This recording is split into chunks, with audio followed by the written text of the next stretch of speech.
ನಮಸ್ಕಾರ. ಭಾರತದ ಸ್ಪಿನ್ ಬಿಗಿ ದಾಳಿಗೆ ತತ್ತರಿಸಿತು ಇಂಗ್ಲೆಂಡ್ ಪಡೆ. ಎರಡನೇ ಟಿ20 ಪಂದ್ಯದಲ್ಲಿ ಇಂಗ್ಲೆಂಡ್ ತಂಡವನ್ನು ಅಲ್ಪ ಮೊತ್ತಕ್ಕೆ ಕಟ್ಟಿಹಾಕಿತು ಟೀಂ ಇಂಡಿಯಾ. ವಿಶ್ವ ದಾಖಲೆ ನಿರ್ಮಿಸಿದರು ಭಾರತದ ಆಟಗಾರರು. ಹಾಗಾದರೆ ಸುದ್ದಿಯ ಸಂಪೂರ್ಣ ಮಾಹಿತಿ ಏನು ಎಂಬುದನ್ನು ಇವತ್ತಿನ ಈ ಒಂದು ವಿಡಿಯೋದಲ್ಲಿ ತಿಳಿಸ್ಕೊಡ್ತಾ ಹೋಗ್ತೀನಿ. ಆದ್ದರಿಂದ ದಯವಿಟ್ಟು ಈ ವಿಡಿಯೋವನ್ನು ಕೊನೆವರೆಗೂ ನೋಡಿ. ಆದರೆ ಅದಕ್ಕಿಂತಲೂ ಮುನ್ನ ಯಾರನ್ನೂ ನಮ್ಮ ಚಾನೆಲ್ಗೆ ಸಬ್ಸ್ಕ್ರೈಬ್ ಮಾಡಿಲ್ವೋ, ಸೊ ದಯವಿಟ್ಟು ಈ ಕೂಡಲೇ ನಮ್ಮ ಚಾನೆಲ್ಗೊಂದು ಸಬ್ಸ್ಕ್ರೈಬ್ ಮಾಡಿ. ಹೌದು, ಚೆನ್ನೈನ ಚೇಪಾಗ್ ಅಂಗಳದಲ್ಲಿ ನಡೆಯುತ್ತಿರುವ ಭಾರತ ಮತ್ತು ಇಂಗ್ಲೆಂಡ್ ನಡುವಿನ ಎರಡನೇ ಟೆಸ್ಟ್ ಪಂದ್ಯದ ಮೊದಲ ಇನ್ನಿಂಗ್ಸ್ ಮುಕ್ತಾಯಗೊಂಡಿದೆ ಸ್ನೇಹಿತರೆ. ಸ್ಪಿನ್ ಟ್ರ್ಯಾಕ್ ಪಿಚ್ನಲ್ಲಿ ಭಾರತದ ಸ್ಪಿನ್ನರ್ಗಳು ಇಂಗ್ಲೆಂಡ್ ತಂಡಕ್ಕೆ ಕಾಟವನ್ನ ನೀಡಿದ್ದಾರೆ.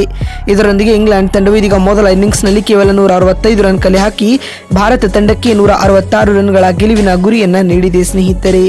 ಇದಕ್ಕೂ ಮುನ್ನ ಚೆನ್ನೈನ ಚೇಪಾಕ್ ಅಂಗಳದಲ್ಲಿ ಆರಂಭವಾದ ಎರಡನೇ ಟಿ20 ಪಂದ್ಯದಲ್ಲಿ ಟಾಸ್ ಗೆದ್ದಂತಹ ಟೀಂ ಇಂಡಿಯಾ ತಂಡದ ನಾಯಕ ಸೂರ್ಯಕುಮಾರ್ ಯಾದವ್ ಮೊದಲು ಬೌಲಿಂಗ್ ಮಾಡುವ ಆಯ್ಕೆಯನ್ನ ಆಯ್ದುಕೊಳ್ಳುತ್ತಾರೆ ಸ್ನೇಹಿತರೆ.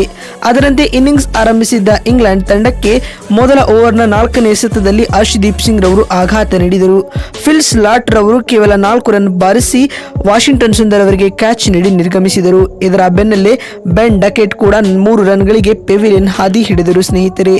ಅದಾದ ಬಳಿಕ ಜೊತೆಯಾದ ಜಾಸ್ ಬಟ್ಲರ್ ಹಾಗೂ ಹ್ಯಾರಿ ಬ್ರೂಕ್ ತಂಡಕ್ಕೆ ಕೊಂಚ ಆಸರೆಯಾಗುವ ಮುನ್ಸೂಚನೆ ನೀಡಿದರು. ಈ ಮಧ್ಯೆ ಹ್ಯಾರಿ ಬ್ರೂಕ್ 8 ಎಸೆತಗಳಿಂದ 13 ರನ್ ಬಾರಿಸಿದ್ದ ವೇಳೆ ವರುಣ್ ಚಕ್ರವರ್ತಿ ರವರ ಬೌಲಿಂಗ್ ನಲ್ಲಿ ಕ್ಲೀನ್ ಬೋಲ್ಡ್ ಆದರು ಸ್ನೇಹಿತರೆ. ಅದಾದ ಬಳಿಕ ನಾಯಕ ಜಾಸ್ ಬಟ್ಲರ್ 30 ಎಸೆತಗಳನ್ನು ಎದುರಿಸಿ 2 ಸಿಕ್ಸ್ ಹಾಗೂ 3 4ಗಳೊಂದಿಗೆ 45 ರನ್ ಬಾರಿಸಿದ್ದ ವೇಳೆ ವೈಸ್ ಕ್ಯಾಪ್ಟನ್ ಅಕ್ಷರ್ ಪಟೇಲ್ ರವರ ಬೌಲಿಂಗ್ ನಲ್ಲಿ ತಿಲಕ್ ವರ್ಮಾ ರವರಿಗೆ ಕ್ಯಾಚ್ ನೀಡಿ ಪೆವಿಲಿಯನ್ ಸೇರಿಕೊಂಡರು. ಈ ಮಧ್ಯೆ ಲಿಯಾಮ್ ಲಿವಿಂಗ್ಸ್ಟನ್ 13 ರನ್ಗಳಿಗೆ ಬ್ಯಾಟ್ ಎತ್ತಿಟ್ಟರು. ಆದರೆ ಟೀಂ ಇಂಡಿಯಾದಲ್ಲಿ ಮೊದಲ ಪಂದ್ಯವನ್ನು ಆಡುತ್ತಿರುವ ಜೇಮಿ ಸ್ಮಿತ್ ರವರು 22 ರನ್ ಬಾರಿಸಿ ತಂಡಕ್ಕೆ ಆಸರೆಯಾಗಿ ನಿಂತರು. ಮತ್ತೊಂದೆಡೆ ಬ್ರೆಂಡನ್ ಕ್ರೇಸ್ ರವರು ಸ್ಫೋಟಕ 31 ರನ್ ಬಾರಿಸುವುದರೊಂದಿಗೆ ತಂಡದ ಮೊತ್ತವನ್ನ 100 ರನ್ಗಳ ಗಡಿ ದಾಟಿಸಿದರು ಸ್ನೇಹಿತರೆ.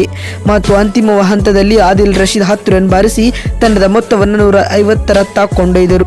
ಇದರೊಂದಿಗೆ ಇದೀಗ ಇಂಗ್ಲೆಂಡ್ ತಂಡವು ಎರಡನೇ ಟಿ20 ಪಂದ್ಯದಲ್ಲಿ ನಿಗದಿತ 20 ಓವರ್ಗಳಲ್ಲಿ 9 ವಿಕೆಟ್ ಕಳೆದುಕೊಂಡು 165 ರನ್ ಕಲೆ ಹಾಕಿದೆ ಸ್ನೇಹಿತರೆ. ಇನ್ನುಳಿದಂತೆ ಟೀಂ ಇಂಡಿಯಾ ತಂಡದ ಪರ ಬೌಲಿಂಗ್ ನಲ್ಲಿ ಅಕ್ಷರ್ ಪಟೇಲ್ ಮತ್ತು ವರುಣ್ ಚಕ್ರವರ್ತಿ ತಲಾ 2 ವಿಕೆಟ್ ಪಡೆದುಕೊಂಡರೆ ಅರ್ಶದೀಪ್ ಸಿಂಗ್, ಹಾರ್ದಿಕ್ ಪಾಂಡ್ಯ, ವಾಷಿಂಗ್ಟನ್ ಸುಂದರ್ ಮತ್ತು ಅಭಿಷೇಕ್ ಶರ್ಮಾ ತಲಾ 1 ವಿಕೆಟ್ ಪಡೆದುಕೊಂಡಿದ್ದಾರೆ ಸ್ನೇಹಿತರೆ. ಇದೀಗ ಎರಡನೇ ಟಿ20 ಪಂದ್ಯವನ್ನು ಗೆಲ್ಲಲು ಟೀಂ ಇಂಡಿಯಾ 166 ರನ್ಗಳನ್ನು ಬಾರಿಸಬೇಕಾಗುತ್ತದೆ, ಅದು 20 ಓವರ್ಗಳಲ್ಲಿ.